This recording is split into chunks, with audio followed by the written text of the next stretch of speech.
કુલ ઉર્જાની સાપેક્ષમાં ચાક ગતિ ઉર્જાનું મૂલ્ય શોધો।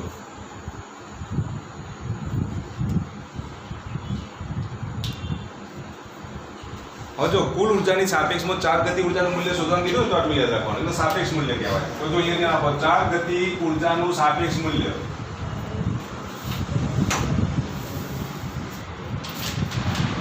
કોની સાપેક્ષમાં તમે મૂલ્ય શોધો છો? તો કુલ ઉર્જાની સાપેક્ષમાં। અને કુલ ઉર્જાની સાપેક્ષમાં જ્યારે સાપેક્ષ મૂલ્ય શોધો તો આટલું યાદ રાખવાનું, અંશમાં શું આવશે? ચાક ગતિ ઉર્જા, છેદમાં શું આવશે? કુલ ઉર્જા। કુલ ઉર્જા એટલે તમે આ રીતે લખી શકો, ચાક ગતિ ઉર્જા ભાગ્યા ચાક ગતિ ઉર્જા વત્તા રેખીય ગતિ ઉર્જા। તો ચાક ગતિ ઉર્જાનો ભાગ, બીજા શબ્દોમાં કહીએ તો ચાક ગતિ ઉર્જાનું સાપેક્ષ મૂલ્ય। ચાક ગતિ ઉર્જાનું સાપેક્ષ મૂલ્ય બરાબર શું લખીશું? ચાક ગતિ ઉર્જા ભાગ્યા કુલ ઉર્જા। એટલે ચાક ગતિ ઉર્જા ભાગ્યા શું લખીશું? ચાક ગતિ ઉર્જા વત્તા રેખીય ગતિ ઉર્જા। ચાક ગતિ ઉર્જાનું સૂત્ર તમને ખબર છે? ચાક ગતિ ઉર્જાનું સૂત્ર જો લખીએ તો શું લખાય? બોલો, 1/2 I ઓમેગા સ્ક્વેર। આ ચાક ગતિ ઉર્જા સૂત્ર છે। અહીંયા ચાક ગતિ ઉર્જા સૂત્ર જો લખીએ તો 1/2 I ઓમેગા સ્ક્વેર। અને રેખીય ગતિ ઉર્જા બરાબર જો લખીએ તો શું લખાય? 1/2 mv સ્ક્વેર। ચલો આ તો ખબર છે બધાને? હવે જુઓ, આ જડત્વની ચાક માત્રા છે। કયો ગોળો કીધો તમને? નક્કર ગોળો। નક્કર ગોળા માટે જડત્વની ચાક માત્રાનું સૂત્ર કયું આવશે? બોલો, 2/5 mr સ્ક્વેર। નક્કર ગોળા માટે જડત્વની ચાક માત્રાનું સૂત્ર કયું આવશે? 2/5 mr સ્ક્વેર। તો આટલું યાદ રાખવાનું, નક્કર ગોળા માટે જડત્વની ચાક માત્રા I બરાબર 2/5 mr સ્ક્વેર। આ સૂત્ર યાદ રાખવાનું। આ નક્કર ગોળા માટેની જડત્વની ચાક માત્રા છે। પોલા ગોળા માટે આટલું યાદ રાખવાનું, જડત્વની ચાક માત્રા I બરાબર શું લખીશું? 2/3 mr સ્ક્વેર। તો આ પોલા ગોળા માટેની જડત્વની ચાક માત્રા છે। અહીંયા તમને શું કીધું છે? બોલો, નક્કર ગોળો કીધો છે। તો નક્કર ગોળા માટે જડત્વની ચાક માત્રાનું મૂલ્ય કેટલું થશે? 2/5 mr સ્ક્વેર। તો જો અહીંયા તેને આપો, I ની જગ્યાએ આપણે લખી દઈએ 2/5 mr સ્ક્વેર। ઓમેગા સ્ક્વેર ની જગ્યાએ તમે શું લખશો? બોલો, v સ્ક્વેર અપોન r। તમને ખબર છે કે v બરાબર શું લખાય? r omega. તો ઓમેગા બરાબર શું લખીશું? v upon r। તો એ કિંમત પણ તમે આમાં મૂકી શકો। તો અહીંયા જો સાદું રૂપ આપે તો આ રીતે મળે છે 1/2। ચલો 1/2 કોમન કરીને ઉડાડી દો તો ચલો અહીંયા શું મળશે? બોલો, I ઓમેગા સ્ક્વેર અપોન શું લખીશું? બોલો, I ઓમેગા સ્ક્વેર વત્તા mv સ્ક્વેર। I ની હવે કિંમત મૂકી દઉં। જુઓ, I ની કિંમત કેટલી? 2/5 mr square into omega square છેદમાં જો લખીએ તો 2/5 mr square, sorry 2/5 mr square into omega square વત્તા mv સ્ક્વેર। તમે જુઓ, અંશમાંથી m કોમન કાઢીએ, છેદમાંથી m કોમન કાઢી ઉડાડી દઈએ। હવે જો r ઓમેગાની જગ્યાએ v લખાય કે નહીં? તો r ઓમેગાની જગ્યાએ શું લખી દેશો? v। એટલે v સ્ક્વેર થાય કે ના થાય? અહીંયા પણ જો r² ઓમેગા સ્ક્વેર છે તો v સ્ક્વેર લખી દઉં, તો અહીંયા પણ શું લખીશું? v square. તો ચલો m કોમન કાઢીને ઉડાડી દઈએ તો હવે શું લખશો? બોલો, 2/5 m કોમન કાઢીને ઉડાડી દીધો, r² ઓમેગા સ્ક્વેરની જગ્યાએ શું લખીશું? v square. અહીંયા છેદમાં શું આવશે? બોલો, 2/5 અહીંયા પણ શું આવશે? v સ્ક્વેર વત્તા v સ્ક્વેર। ચલો v સ્ક્વેર કોમન કાઢીને ઉડાડી દઈએ। ચલો v સ્ક્વેર કોમન કાઢીને ઉડાડી દઈએ તો શું રહેશે? બોલો, 2/5 છેદમાં કેટલા રહેશે? 2/5 વત્તા 1। તો આનું સાદું રૂપ આપો, 5 લસા લો તો આના બરાબર શું લખીશું? 2/5। 5 લસા લઈએ તો 5 વત્તા 2 લસા 7/5, 5 ઉડી જશે। તો ચાક ગતિ ઉર્જાનો ભાગ કેટલો થશે? 2/7 થાય। તો કુલ ઉર્જામાં ચાક ગતિ ઉર્જાનું મૂલ્ય કેટલું હોય? તો 2/7 જેટલું હોય। કેટલું હોય? 2/7। તો આમ ચાક ગતિ ઉર્જાનું કુલ ઉર્જાની સાપેક્ષમાં મૂલ્ય કેટલું મળે? 2/7। પણ કોના માટે? નક્કર ગોળા। તો આ પ્રશ્ન નીટમાં પૂછાયેલો, લખી દો।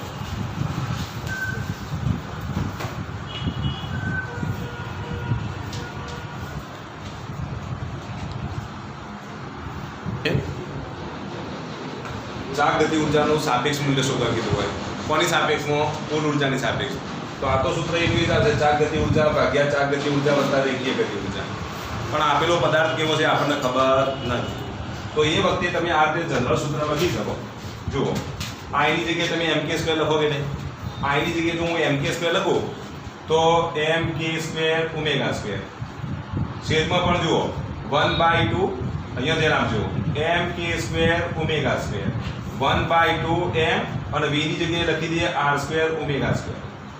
જો m કોમન કરીને ઉડાડી દઈશું, ω² કોમન કરીને ઉડાડી દઈએ, 1/2 કોમન કરીને ઉડાડી દઈએ, તો પછી આનું સૂત્ર જનરલ સૂત્ર કયું આવશે? k²/r² + k². આ સૂત્ર યાદ રાખવાનું તમારે. તો ચાક ગતિ ઊર્જાનું જ્યારે સાપેક્ષ મૂલ્ય કીધું હોય ત્યારે શું લખાય બોલો? k²/r² + k². ખબર પડી કે ના પડી? હવે જો એની ટકાવારી કીધી હોય, તમને આ રીતનો પ્રશ્ન પૂછ્યો હોય કે ઢાળ ઉપરથી ગબડતા પદાર્થ માટે અથવા તો ઢાળ ઉપરથી ગબડતા નક્કર ગોળા માટે ચાક ગતિ ઊર્જાની ટકાવારી, કુલ ઊર્જામાં ચાક ગતિ ઊર્જાની કેટલા ટકા છે? તો કુલ ઊર્જામાં ચાક ગતિ ઊર્જાના કેટલા ટકા છે એ શોધવા હોય તો ગુણ્યા કેટલા કરી દેવાના? 100%. કુલ ઊર્જામાં ચાક ગતિ ઊર્જાની ટકાવારી શોધો. તો આ સૂત્રની અંદર તમારે ગુણ્યા કેટલા કરી દેવાના? 100 કરી દેવાના. એટલે ચાક ગતિ ઊર્જાનો ભાગ મળી જશે. તો ફરી એકવાર બોલી દઉં છું. ચાક ગતિ ઊર્જાનું સાપેક્ષ મૂલ્ય શોધવાનું કીધું હોય, કુલ ઊર્જામાં ચાક ગતિ ઊર્જાનો ભાગ શોધવાનું કીધું હોય, કેટલા ટકા ચાક ગતિ ઊર્જા હશે એવું શોધવાનું કીધું હોય, કેટલા ટકા ચાક ગતિ ઊર્જા હશે એવું જો શોધવાનું હોય તો ગુણ્યા કેટલા કરી દેવાના? તમારે 100 કરી દેવાના. ચલો ખ્યાલ આવી ગયો? એટલે તમને ટકાવારી મળી જશે. આ ચાક ગતિ ઊર્જાનો ભાગ કહેવાય. જો તમને રેખીય ગતિ ઊર્જાનો જો ભાગ કીધો હોય તો રેખીય ગતિ ઊર્જા માટે આટલું યાદ રાખવાનું.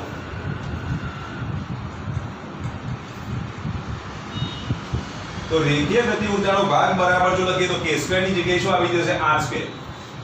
કારણ કે અંશમાં તમે શું લખવાના? 1/2 mv² લખવાના. એટલે અંશમાં શું આવશે? r². અને છેદમાં શું લખીશું? r² + k². ગુણ્યા કેટલા ટકા? 100%. તો રેખીય ગતિ ઊર્જાનો ભાગ મળશે આપણને ટકાવારીમાં. તો જ્યારે રેખીય ગતિ ઊર્જાનો ભાગ કીધો હોય તો અંશમાં r² લખવાના, અને ચાક ગતિ ઊર્જાનો ભાગ કીધો હોય તો અંશમાં શું લખવાનું? k² લખવાના. પણ છેદમાં તો શું આવશે? r² + k². હવે આપણે આ ગોળાની જ વાત કરીએ. નક્કર ગોળા માટે તમને ખબર છે કે 2/5 mr² છે કે નહીં? i ની જગ્યાએ હું mk² લખી દઉં તો આ m ઉડી જશે. તો k² ની કિંમત કેટલી મળે બોલો? 2/5 r² મળે કે નહીં? તો આ k² ની જગ્યાએ તમે 2/5 r² મૂકી દો. આ k² ની જગ્યાએ તમે 2/5 r² મૂકી દો તો 2/5 r², અહીંયા 2/5 r² + r² કોમન કરીને ઉડાડી દો એટલે અંશમાં શું રહેશે? 2/5. છેદમાં શું રહેશે? 1 + 2/5. સાદું રૂપ આપો એટલે 2/7 જવાબ આવી જશે. તો આ સીધું સૂત્ર થયું. તો ચાક ગતિ ઊર્જાનો ભાગ કીધો હોય તો અંશમાં k², રેખીય ગતિ ઊર્જાનો ભાગ કીધો હોય તો અંશમાં શું આવશે? r². છેદમાં તો તમે શું લખશો? r² + k². ચલો ખબર પડી કે ના પડી? ટકાવારી કીધું હોય તો ગુણ્યા 100 કરી દેવાના. તો એક્ઝેક્ટ આવો હું દાખલો તમને આપું છું, દરેકને આવડવો જોઈએ. લખો, એક પોલા ગોળા માટે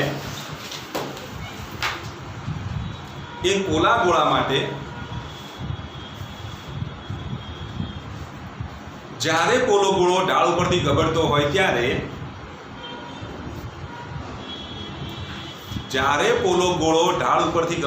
ત્યારે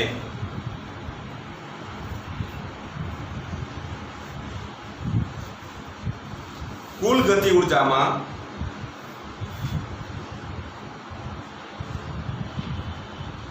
કેટલા ટકા ચાક ગતિ ઊર્જા સંકળાયેલ હશે? સોરી, કેટલા ટકા રેખીય ગતિ ઊર્જા સંકળાયેલ હશે? કારણ કે ચાક ગતિ ઊર્જા તો દાખલો ગણી દીધો. કેટલા ટકા રેખીય ગતિ ઊર્જા સંકળાયેલ હશે? કુલ ગતિ ઊર્જામાં કેટલા ટકા રેખીય ગતિ ઊર્જા સંકળાયેલ હશે? તો કુલ ઊર્જામાં કેટલા ટકા રેખીય ગતિ ઊર્જા સંકળાયેલ છે તે શોધવાનું છે. જો પોલો ગોળો કીધો છે એટલે i બરાબર તમે શું લખશો?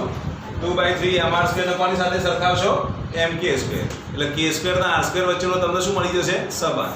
રેખીય ગતિ ઊર્જા શોધવાની હોય તો આ સૂત્રમાં કિંમત મૂકી દો. ચલો કેટલા ટકા ભાગ એ રેખીય ગતિ ઊર્જાનો છે એ તમારે શોધવાનો. ચલો પ્રયત્ન કરો. ના આવડે તો હું શીખવાડું.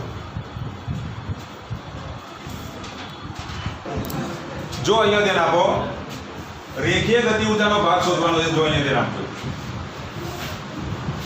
હવે લખવાનું બંધ કરો, પહેલા દરેકનું ધ્યાન આપવા હોવું જોઈએ. તમને કયો ગોળો કીધો છે? પોલો ગોળો કીધો છે. પોલા ગોળા માટે જડત્વની ચાક માત્રાનું સૂત્ર કયું આવશે? તો i બરાબર શું લખીશું? 2/3 mr². બરાબર. પણ i ની જગ્યાએ તમે શું લખશો? mk².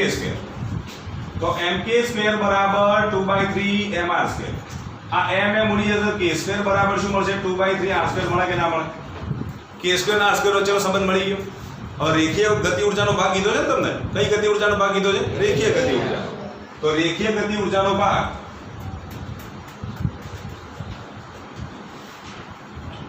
એનું સૂત્ર કયું આવશે બોલો?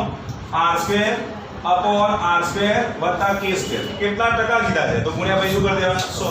જે મૂલ્ય મળે તો પછી 100 વડે પાછળથી ગુણી દઈશું. તો ચલો r² ની જગ્યાએ r², આ r² ની જગ્યાએ r², પણ k² ની જગ્યાએ શું લખીશું? 2/3 r² લખાય કે નહીં? જો પહેલા ઉડાડતે ના આવડે તો પહેલા લસા લઈ લો. લસા લઈએ તો આવું લખાય. જો r², લસા લઈએ તો કેટલા થાય બોલો? 3r² વત્તા 2r² ભાગ્યા 3. છેદનો છેદ ક્યાં જશે? અંશમાં.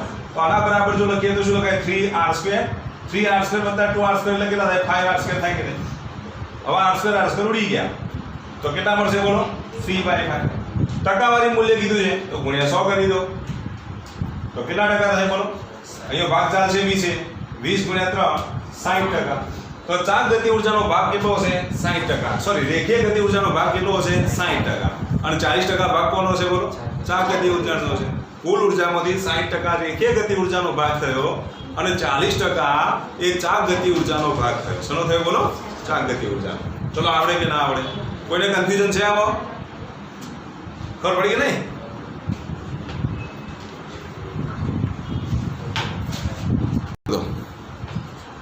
નક્કર નળાકાર ગબડીને ક્યાં આવે છે બોલો? નીચે આવે. તો ચાક ગતિ ઊર્જાનો ભાગ શોધો. એની ટકાવારી શોધો. ચાક ગતિ ઊર્જાની ટકાવારી કેટલી હશે? આમાં બધાને સાચો જવાબ આપવો જોઈએ. બરાબર? ગબડીને નીચે આવે છે એની ટકાવારી શોધો. ચાક ગતિ ઊર્જાની ટકાવારી શોધો.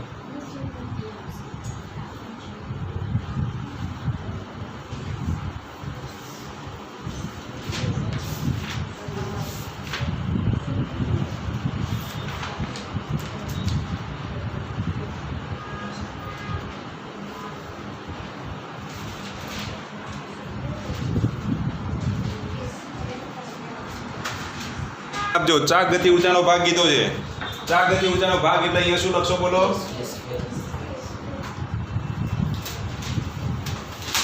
જો તમને ઝડપની ચાક માત્રા આપી દીધી કેટલી? તો 1/2 mr². હવે લાસ્ટ દાખલો, આના જેવો પછી દાખલો નહીં આપો. હોમવર્કમાં આપીશ બાકી એવું કરવા માટે ટાઈમ નહીં મળે. ચલો k² બરાબર શું લખીશું? r²/2 થાય કે નહીં?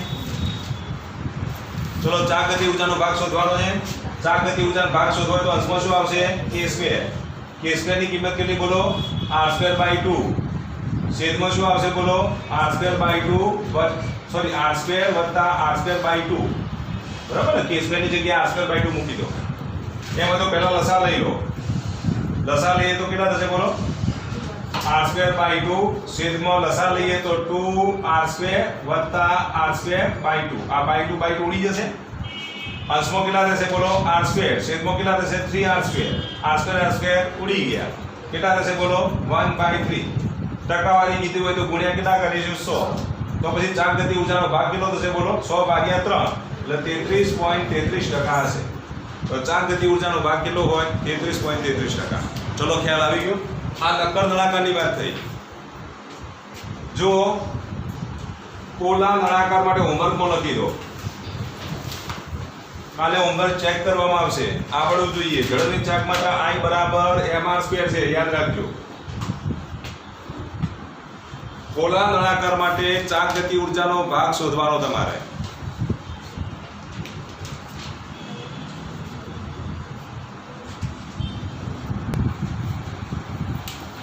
લખો.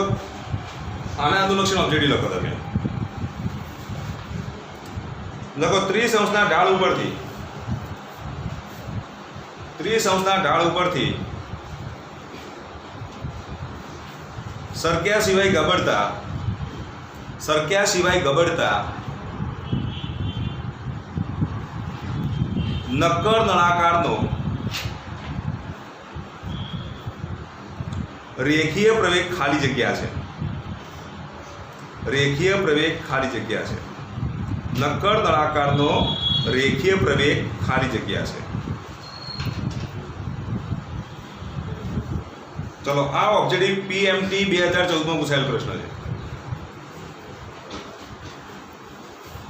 ચલો જાતે પ્રયત્ન કરો. રેખીય પ્રવેગ ખાલી જગ્યા છે. આ સૂત્રનો તમારે ઉપયોગ કરવાનો છે. કે સ્ક્વેર ના આર સ્ક્વેરનો સંબંધ હવે તમને ખબર જ છે કેવી રીતે શોધવો. નક્કર નળાકારની જડત્વની ચાક માત્રા કેટલી થાય બોલો? જી લખ્યા છે, 9 નથી લખ્યા. આ જી sin θ છે. આ જી છે, જી 9 નથી. આ શું છે? જી. જી sin θ upon k square upon r square plus 1. હવે આ બધાને આવડવું જોઈએ. નક્કર નળાકારની જડત્વની ચાક માત્રા કેટલી થાય બોલો? 1/2 mr સ્ક્વેર. mk સ્ક્વેર સાથે સરખાવો એટલે k સ્ક્વેર મળી જશે.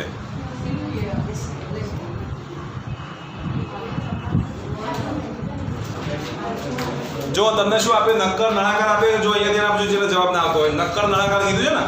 નક્કર નળાકાર માટે i બરાબર 1/2 mr સ્ક્વેર. તો mk સ્ક્વેર બરાબર શું લખીશું? 1/2 mr સ્ક્વેર. આ m ઉડી જશે તો k સ્ક્વેર બરાબર કેટલા મળશે? r square by 2. બરાબર ને?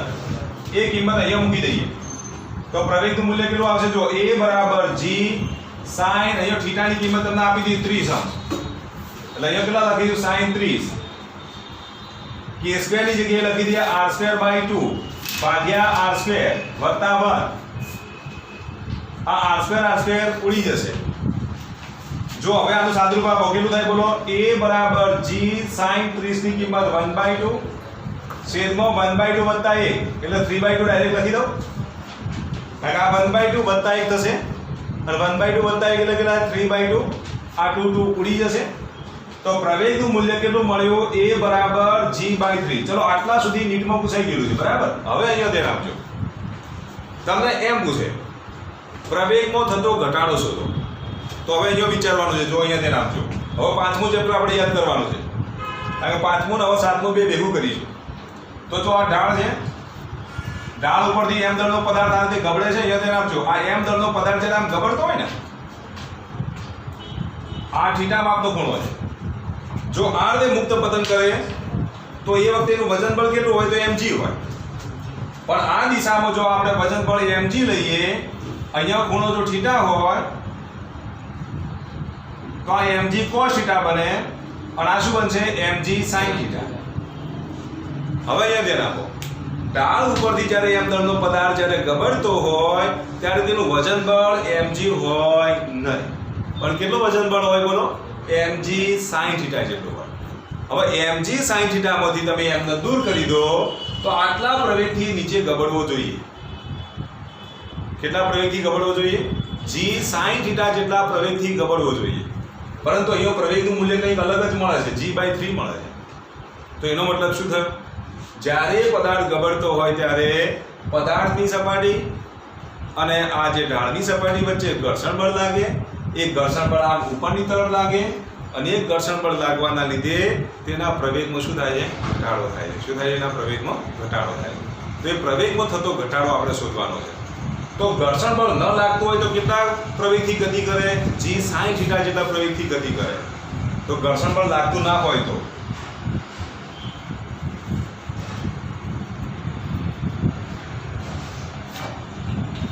g sin θ પ્રવેગથી ગતિ કરે. આટલું યાદ રાખજો. ઘર્ષણ બળ લાગતું ના હોય તો g sin θ જેટલા પ્રવેગથી ગતિ કરે છે. હવે g sin θ એટલે g sin 30 અને g કારણ કે θ બરાબર 30 આપી દીધા છે તો g sin 30 એટલે g sin 30 ની કિંમત 1/2 એટલે કે g/2 જેટલા પ્રવેગથી ગતિ કરે.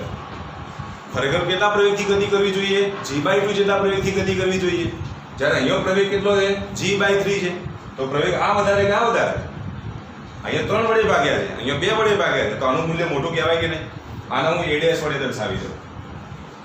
તો પછી ઘટાડો કેટલો થાય? મોટા પ્રવેગમાંથી નાનો પ્રવેગ શું કરવો પડે? બાદ કરવો પડે. તો પ્રવેગમાં થતો ઘટાડો તો કોના લીધે? ઘર્ષણ બળના લીધે. એક્ઝામમાં એ રીતે કીધું છે કે ઘર્ષણ બળના લીધે પ્રવેગમાં કેટલો ઘટાડો થાય? તો પ્રવેગમાં થતો ઘટાડો જો શોધવાનું કે તો g/2 - g/3. 3 લસા લો. અહીંયા 3 દુના 6 લસા થશે. અહીંયા ગુણી દઈએ તો 3g - 2g. 3 ગુણ્યા 2 કેટલા? 6. 3g માંથી 2g જાય તો કેટલા રહેશે? g/6. આટલો ઘટાડો થાય. કેટલો ઘટાડો થાય? g/6. આટલા સુધી પૂછાઈ ગયેલું છે. આટલું વધારાનું પૂછી શકે. ચલો ખ્યાલ આવી ગયો. તો ખાસ જી વાળા ખાસ યાદ રાખજો, બરોબર. તો અહીંયા a બરાબર g/3 છે. ઘર્ષણ બળના લીધે ઘટાડો કેટલો થાય બોલો? g/6 થાય. નીટમાં આટલા સુધી પૂછાઈ ગયું છે. એનાથી આગળ આટલું વધી શકાય, બરાબર. જો હજુ કહું છું જેને ખબર ના પડી હોય, જો m દળનો પદાર્થ આ રીતે મુક્ત પતન થતો હોય તો ખાલી mg જેટલું જ બળ લાગે, પણ જ્યારે આમ જો ગતિ કરે ને તો mg sin θ જેટલું બળ લાગે. કેટલું? mg sin θ. હવે તમને ખબર છે કે f બરાબર ma હોય કે નહીં? એમાંથી હું m દૂર કરું તો પ્રવેગ મળે કે ના મળે? તો પછી mg sin θ માંથી m દૂર કરું પ્રવેગ g sin θ મળે કે નહીં? ખરેખર જો ઘર્ષણ બળ ન લાગતું હોય તો કેટલો પ્રવેગ હોય? g sin θ જેટલો હોય. sin ની કિંમત તમે 30 મૂકો તો કેટલો પ્રવેગ હોય? g/2 જેટલો હોય. પણ અહીંયા તો તમને કેટલો મળ્યો? g/3 મળ્યો. મળવો જોઈએ કયો? g/2. મળ્યો કયો? g/3. તો એનો મતલબ કે પ્રવેગમાં શું થયો? ઘટાડો થયો. કોના લીધે? ઘર્ષણ બળના લીધે. તો ઘર્ષણ બળના લીધે પ્રવેગમાં થતો ઘટાડો કેટલો? તો g/2 માંથી g/3 બાદ કર્યો. એટલે એનું સાદુરૂપ આપો તો અહીંયા 3 વડે ગુણો, અહીંયા 2 વડે ગુણો. 3 માંથી 2 જાય તો કેટલા રહેશે? 3g માંથી 2g જાય તો g. 3 ગુણ્યા 2 કેટલા? 6. તો g/6 જેટલો પ્રવેગ ઘટે. અને શેના લીધે ઘટે છે? ઘર્ષણ બળના લીધે ઘટે. ચલો આવડશે? ખબર પડી કે ના પડી? નથી પડી? ખબર ના પડી? જો અહીંયા ધ્યાન આપો. m દળનો પદાર્થ જો આ રીતે જો પતન કરે તો ગુરુત્વ પ્રવેગ કેટલો હોય? g જેટલો હોય. ઢાળ ઉપરથી ગબડે તો mg ના બે ઘટકો વિચારવા પડે. એક mg cos θ, બીજો mg sin θ. ઢાળ ઉપરથી જો ગબડતો હોય તો એના પ્રવેગનું મૂલ્ય કેટલું હોય? તો g sin θ જેટલું હોય. કેટલું હોય? g sin θ. પણ અહીંયા પ્રવેગ કેટલો મળે છે? g/3. કારણ કે g sin θ, θની કિંમત તમે 30 મૂકો ને તો કેટલા થશે? g/2 થાય. ખરેખર સાચો પ્રવેગ કેટલો હોવો જોઈએ? જો ઘર્ષણ બળ ન લાગતું હોય તો કેટલો હોવો જોઈએ? g/2 હોવો જોઈએ. પરંતુ અહીંયા પ્રવેગ g/2 નથી થતો. કેટલો મળે છે? g/3 મળે છે. તો પ્રવેગ અહીંયા ઘટ્યો. આના કરતાં આ મૂલ્ય નાનું છે. તો કંઈક ઘટાડો થયો ને? તો ઘર્ષણ બળના લીધે થતો ઘટાડો કેટલો? ઘર્ષણ બળ ન લાગતું હોય તો g/2. ઘર્ષણ બળ લાગે છે માટે g/3. તો ઘટાડો બરાબર મોટા મૂલ્યમાંથી નાનું મૂલ્ય શું કરવું પડે? બાદ કરવું પડે.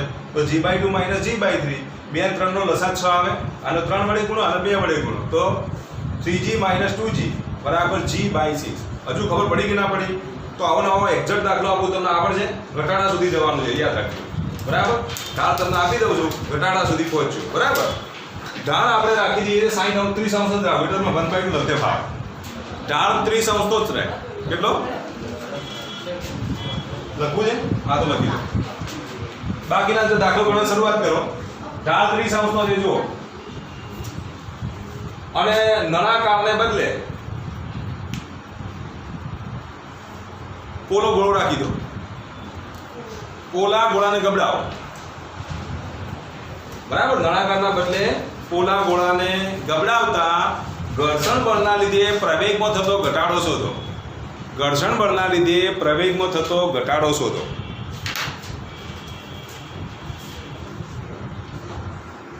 હવે જો અહીંયા ધ્યાન આપો, જેના ભૂલ પડી સુધારી દઈએ. જો તમે પ્રવેગનું મૂલ્ય શોધી કાઢ્યું, કેટલું મળ્યું બોલો? ચલો પ્રવેગનું મૂલ્ય તમે શોધ્યું તો કેટલું મળ્યું? તો a બરાબર 3g/10 એટલા સુધી મને જવાબ આવી જાય છે. નક્કર પોલા ગોળા માટે a ની કિંમત 3g/10 મળી ગઈ. હવે જો ઘર્ષણ બળ ન લાગતું હોય તો પ્રવેગ તો g sin θ જેટલો હોય. તો ઘર્ષણ બળ લાગતું ના હોય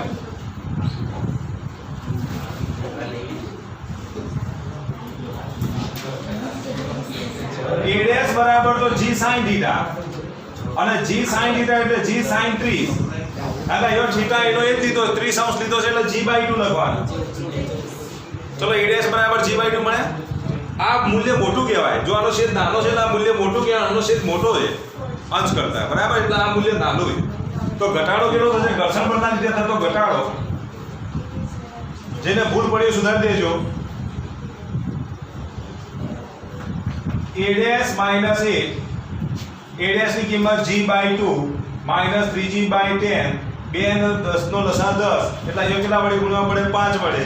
તો આના બરાબર જો લખીએ તો 5g માઇનસ 3g ભાગ્યા 10 એટલે 2g/ શું થશે? 10. અને 2g/10 એટલે g/5. કેટલો આવશે બોલો? g/5 આવશે.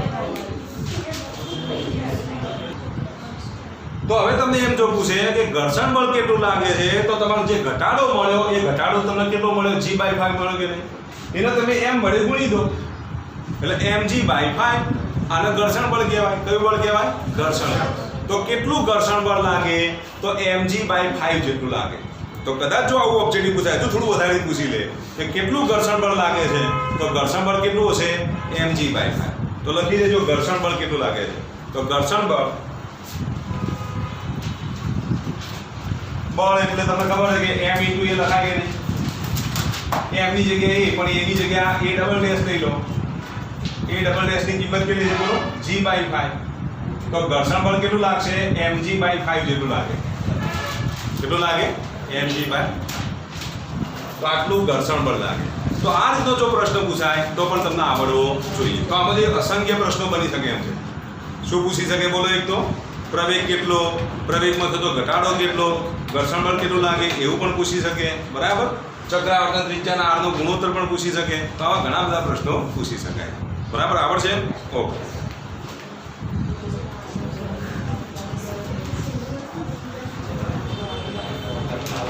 હવે આપણે વેગના સૂત્ર પર આગળ વધીશું. લખો વેગના સૂત્ર માટે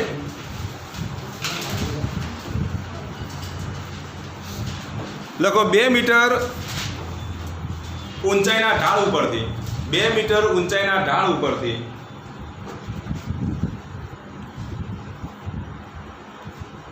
એક રિંગ સરક્યા સિવાય ગબડે છે. એક રિંગ સરક્યા સિવાય ગબડે છે.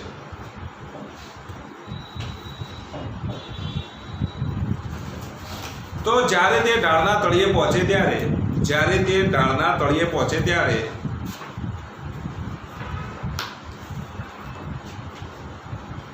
તેનો રેખીય વેગ શોધો.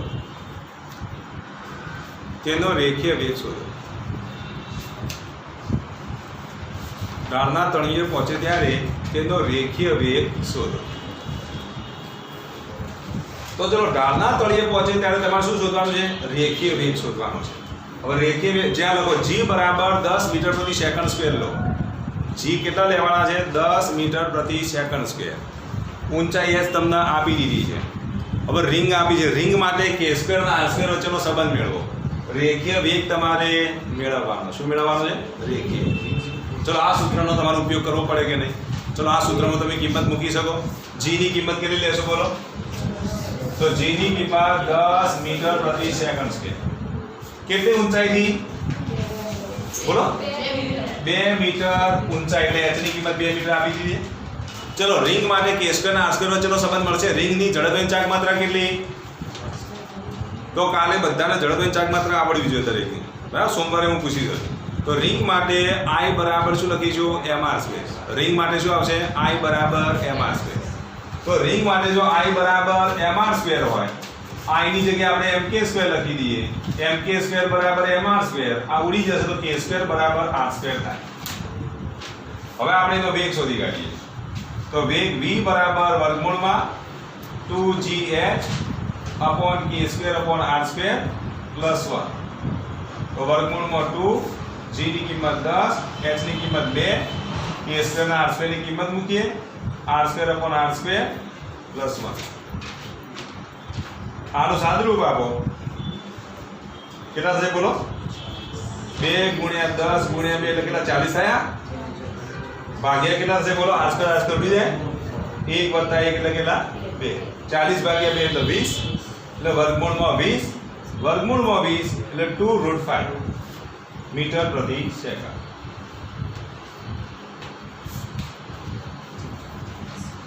ચલો ખ્યાલ આવી ગયો? ખબર પડી આમાં? કોઈને કન્ફ્યુઝન છે આમાં? કે હજુ ખબર નથી પડી? હવે જો અહીંયા ધ્યાન આપજો. જ્યારે ઢાળ ઉપરથી પદાર્થ ગબડતો હોય ને, તો આ કણનો રેખીય વેગ જે છે ને એ તો સમય સાથે બદલાય, પણ જોડે જોડે કોણીય વેગ પણ શું થશે? બદલાશે. કારણ કે રેખીય વેગ જેમ જેમ બદલાતો જશે તેમ તેમ કોણીય વેગનું મૂલ્ય પણ શું થાય? બદલાય. કારણ કે v બરાબર આપણે શું લખીએ છીએ? r ω. તો કોણીય વેગનું મૂલ્ય પણ શું થશે? બદલાય. તો પછી અચળ કોણીય વેગથી ગતિ કરતો નથી. આટલું યાદ રાખવાનું. શું કહેવાય? અચળ કોણીય વેગથી આ ગતિ થાય નહીં. વેગનું મૂલ્ય પણ સમય સાથે બદલાય, કોણીય વેગનું મૂલ્ય પણ સમય સાથે બદલાય છે. કારણ કે પરિભ્રમણ અક્ષ સ્થિર રહેતો નથી. સમય સાથે પરિભ્રમણ અક્ષ પોતાનું શું કરે છે? સ્થાન બદલે છે. અને પરિભ્રમણ અક્ષ પોતાનું સ્થાન બદલે છે માટે કોણીય વેગ પણ અચળ રહે નહીં. તો કદાચ ઓબ્જેક્ટિવ પૂછાય કે કોણીય વેગ અચળ રહેશે તે કણનો, તો તે કણનો કોણીય વેગ અચળ રહેતો નથી. કારણ કે સમય સાથે વેગ શું થાય છે? બદલાય છે. ચલો ખ્યાલ આવી ગયો છે? ખાસ યાદ રાખજો. તો દસારા લેવાના r સ્ક્વેર ભાગ્યા એટલે 1 થઈ ગયો ને, અને 1 વત્તા 1 2. આ ઉડી જશે એટલે 1 થઈ જશે. એટલે 1 વત્તા 1 કેટલા થઈ જશે? 2 થઈ જશે ને. લસા લેવાની જરૂર નહીં, r સ્ક્વેર ઉડી જાય એટલે 1 જ થઈ જાય. આ લસા લેવો તો લેજો, r સ્ક્વેર લસા લઈને ઉપર લઈ જાઓ. r સ્ક્વેર વત્તા r સ્ક્વેર એટલે 2r સ્ક્વેર, અને r સ્ક્વેર એટલે upon r સ્ક્વેર એટલે r સ્ક્વેર ઉડી જાય તો 2 થશે. એ રીતે ગણવું તો એ રીતે ગણવું. ચલો ખબર પડી એટલા સુધી. કોઈને કન્ફ્યુઝન છે આમાં? આવડશે તો રેખીય વેગ આટલો મળે. લખો તાર. ટાઈમ થઈ ગયો? ટાઈમ કેટલો છે? હોમવર્કમાં તો લખી દો. લખો નક્કર ગોળા માટે નંબર 1 લખો નક્કર ગોળા માટે, પછી નક્કર નળાકાર માટે. નક્કર નળાકારનો દાખલો પતી ગયો. નક્કર તકતી માટે, સોરી તકતી માટે એટલે નક્કર તકતી નહીં, પણ તકતી માટે. તકતી માટે લખી દો. નક્કર ગોળા માટે લખી દો. તકતીની જડતાની ચાક માત્ર 1/2 mr સ્ક્વેર. તકતી માટે 1/2 mr સ્ક્વેર. ઢાળ લખી દો. કેટલો? 37° નો ઢાળ લખો. કારણ કે તમને ખબર છે sin 37 ની કિંમત ખબર છે, એટલે sin 37 ની કિંમત કેટલી? 3/5. એટલે આપણે તમે અપૂર્ણાંકમાં ના આવવું પડે એ માટે sin 37 એટલે 37 નો તમે ઢાળ લઈ લો. અને હવે તમે હું કહું એટલું શોધવાનું. 1 ઘર્ષણ બળ શોધો. આ બીજું નહીં શોધો ચાલશે, ઘટાડો નહીં શોધો ચાલશે, ખાલી સીધું ઘર્ષણ બળ જ શોધવાનું. દરેકનું શું શોધવાનું? ઘર્ષણ બળ. ઘર્ષણ બળ કેટલું લાગે છે એ શોધવાનું. બરોબર? એક તો એ. બીજું, ઢાળની ઊંચાઈ કેટલી આપેલી હોય? 4 આપેલી હોય, 4 મીટર આપેલી હોય. ઢાળની ઊંચાઈ 4 મીટર હોય ત્યારે આ પદાર્થો તળિયે પહોંચે ત્યારે વેગ શોધો. તો આ એક દાખલો તમે ગણજો આ 3 પદાર્થો માટે. બરોબર? તો એક જ દાખલો આપ્યો તમને. આ 3 પદાર્થ આપ્યા ને, કયા પદાર્થ આપ્યા તમને? 2 જ આપ્યા. વેગ શોધો.